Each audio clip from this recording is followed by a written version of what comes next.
Okay, from Stephen. Mr. Klavan, I know you usually get a better title, but I'm having a hard time. After getting injured fighting a fire about 2 years ago and getting prescribed Vicodin, I have been on and off Vicodin because it helps with my depression, but it's harder and harder to come by. A relatively small dose in the morning and then again in the afternoon helps me get moving and calms my anxiety. But I know I can't be on this medication forever. As a father, I want to do the best I can for my children and wife, but I have a hard time accepting that something which helps me feel better and be more productive is a bad thing. Everyone tells me it is bad and it feels wrong, and I don't want to ruin any relationships. I just don't know what to do. So look, you're a firefighter. I'm not going to mince words with you. You're a drug addict. You're addicted to Vicodin. It's very, very possible that your depression is a symptom of your addiction, that the Vicodin is not actually solving the problem. It's causing the problem. That is a very possible thing. You got to beat it.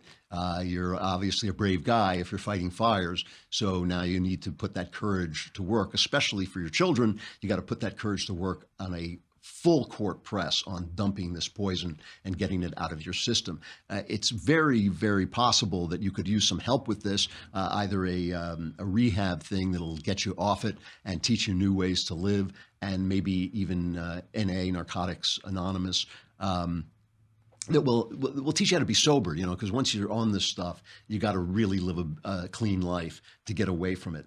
As for the depression, you'll find out once you break the habit. Once you break the habit, you'll find out if the depression is an independent thing. It's one of the reasons this addiction is so satanic is that it, just like Satan, it pretends that it's going to help you with things that it's actually causing. And so if you get away from this stuff, you may find that your depression clears up and cures itself, or you may find that you're also depressed for some other reason and you've got to address that. But first, get off the drug. The drug is everything. The addiction is everything. You're not dealing with anything else but addiction. That's what you're dealing with. You're dealing with an addiction to a drug.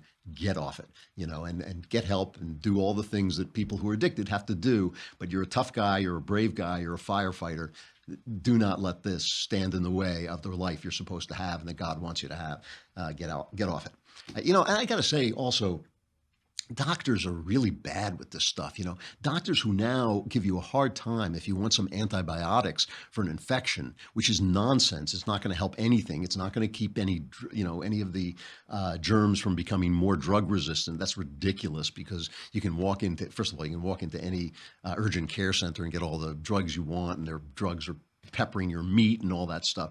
But they will prescribe this pain stuff for anything, and opiates and, just really addictive stuff. And they really should check themselves. It's really bad idea.